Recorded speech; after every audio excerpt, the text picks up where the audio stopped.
கர்த்தருடைய பரிசுத்தமுள்ள நாமத்திற்கு ஸ்தோத்திரம். இந்த நாளின் கர்த்தருடைய வார்த்தையாக பிரசங்கியின் புஸ்தகம் 2ஆம் அதிகாரம் 11வது வசனம்.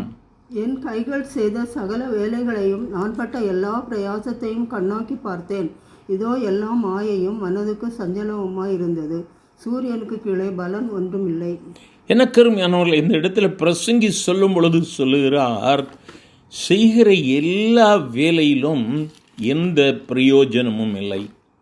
நான் பட்ட எல்லா பிரயாசத்தையும் நான் பார்க்கிறேன், எல்லாம் மாயை, எல்லாம் மனதுக்கு சஞ்சலமாக இருக்கிறது. சூரியனுக்கு கீழே ஒரு பலனும் இல்லை என்று சொல்லுகிறார். அப்போது நம்முடைய பிரயாசங்களுக்கு உண்டான பலன் என்ன? நம்ம இந்த உலகத்தில் வாழ்கிறோம், அப்போ நமக்கு ஒரு பலன் இருக்கணும்ல, ஒரு முடிவு இருக்கணும்ல. ஆகவே தான் இயேசு சொல்லுகிறார், இந்த உலகத்தில் உங்களுக்கு உபத்திரவம் உண்டு, ஆனாலும் திடன் கொள்ளுங்கள், நான் உலகத்தை ஜெயித்தேன். ஒருவேளை இந்த சூரியனுக்கு கீழே பலன் இல்லாமல் இருக்கலாம், ஆனால் கர்த்தர் நமக்கென்று ஒரு பெரிய பலனை வைத்திருக்கிறார்.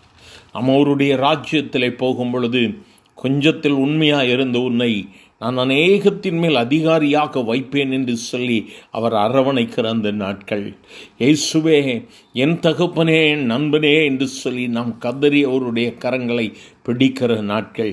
ஆகவே கையின் வேலைகளுக்கு உண்டான பிரயாசம் இல்லை. நான் நன்மை செய்தேன், எனக்கு உதவி செய்வதற்கு யாரும் இல்லை, எனக்கு யார் உதவி செய்வார்கள் என்று சொல்லி பல விதங்களில் அங்கலாய்த்து கொண்டிருக்கிறீங்களாம். உதவி செய்கிற ஒரே ஒருவர் இயேசு கிறிஸ்து மட்டுமே. நன்மையை எதிர்பாராதவர், உன்னிடத்திலிருந்து பிரதி உபகாரத்தை எதிர்பாராத என் ஆண்டவர் ஆகிய இயேசு இந்த நாளிலே அவர் உன்னை உயர்த்துகிறவராக இருக்கிறார். சூரியனுக்கு கீழே நீ பலன் ஒன்று பார்க்க முடியாது.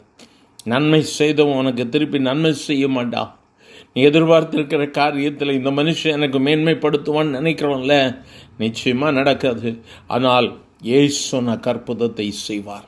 தெய்வ பிள்ளையே, ஆண்டவரை பிடிச்சிக்கலாமா? எல்லாத்தையும் இன்னைக்கு விட்டுறலாம்.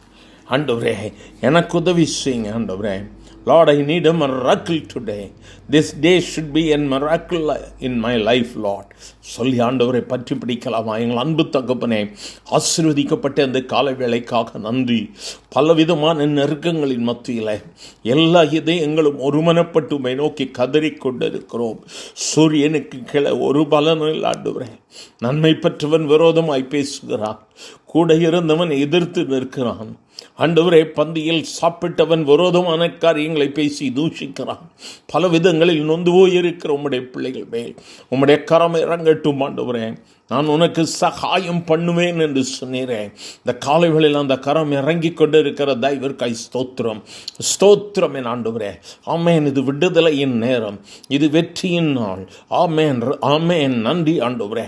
உடைய மகிமையின் கரத்திற்காய் ஸ்தோத்திரம், நீர் கொடுக்கிற கிருபையின் வெற்றிக்காய் ஸ்தோத்திரம். உடைய பிள்ளைகள் மகிழ்ந்து களி கூறும்படியாய் என் ஆண்டவருக்கு சாட்சியாய் நிற்க உதவி செய்கிற தயவிற்காய் நன்றி. ஆசீர்வதியும் இயேசுவின் நாமத்தில் பிதாவே. ஆமேன், ஆமேன்.